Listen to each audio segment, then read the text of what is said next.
Really?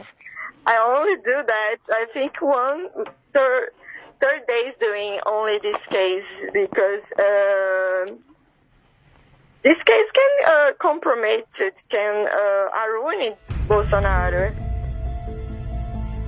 O caso Queiroz seria apenas mais um entre os incontáveis casos de rachadinhas em gabinetes de parlamentares de todo o Brasil, não fosse por um detalhe crucial.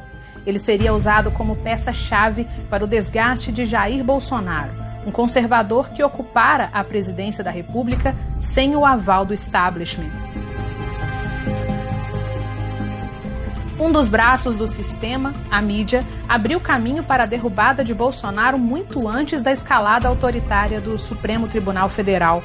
O escândalo denunciado por mim, envolvendo a jornalista do Estadão Constança Rezende, me rendeu uma perseguição jamais vista vindo da grande mídia contra um jornalista independente. Em áudios gravados durante uma entrevista de Constança, divulgada em um site francês pelo jornalista Javad Halib, a repórter do Estadão admite que estava trabalhando somente no caso de Queiroz há 30 dias, porque aquele caso poderia arruinar Jair Bolsonaro. Really? I only do that, I think, third days doing only this case, because this case can compromise, it can ruin Bolsonaro. Constança ainda diz que o Conselho de Controle de Atividades Financeiras, o COAF, entregou documentos sigilosos para alguns jornalistas. Can I just ask, you said that it's like a financial thing. Is that it's like a government organization or it's like a private one? Government organization. Can I ask what it's called? The name is COAF. COAF. C-O-A-F.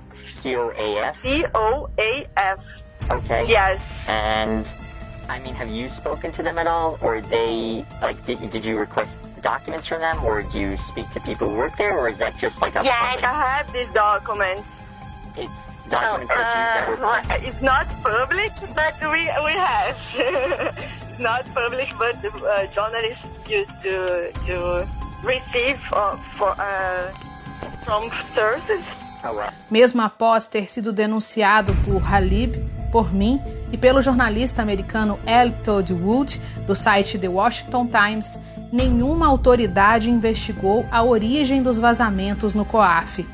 A jornalista do Estadão é filha de Chico Otávio, figurão da emissora Rede Globo. Mas o que significa saber que a grande mídia está comprometida em derrubar Bolsonaro? Bom, sem a retaguarda da mídia, a criadora de narrativas, nenhum dos atos ilegais do STF ou dos líderes do Congresso contra o governo e seus apoiadores poderia acontecer. É aí que chegamos nos jornalistas e comunicadores conservadores que estão fora do aparelhamento midiático.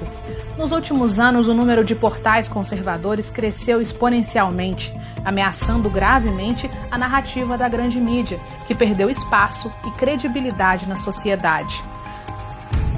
Essa comunicação alternativa não representa apenas uma ameaça à mídia, mas a todos os globalistas, comunistas e corruptos que formam o sistema atual, pois para que esses agentes possam agir de forma ilegal, precisam da imprensa aliada para validar as suas ações. Estava aí aberta a caça aos conservadores. O Congresso abre a CPMI das fake news para deslegitimar qualquer narrativa vinda de comunicadores de direita. Logo depois, o Supremo segue o fio com o inquérito ilegal das fake news. Começa a prender apoiadores do governo, fechar jornais e determinar que a Polícia Federal invada a casa de pessoas comuns.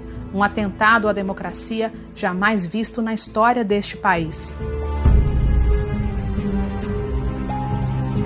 Mesmo sem que houvesse nenhuma reação do governo em prol dos perseguidos, dentre centenas de investigados, Fabrício Queiroz é preso após a construção narrativa da mídia de que as supostas irregularidades do ex-assessor teriam alguma relação com Flávio Bolsonaro ou com a sua família.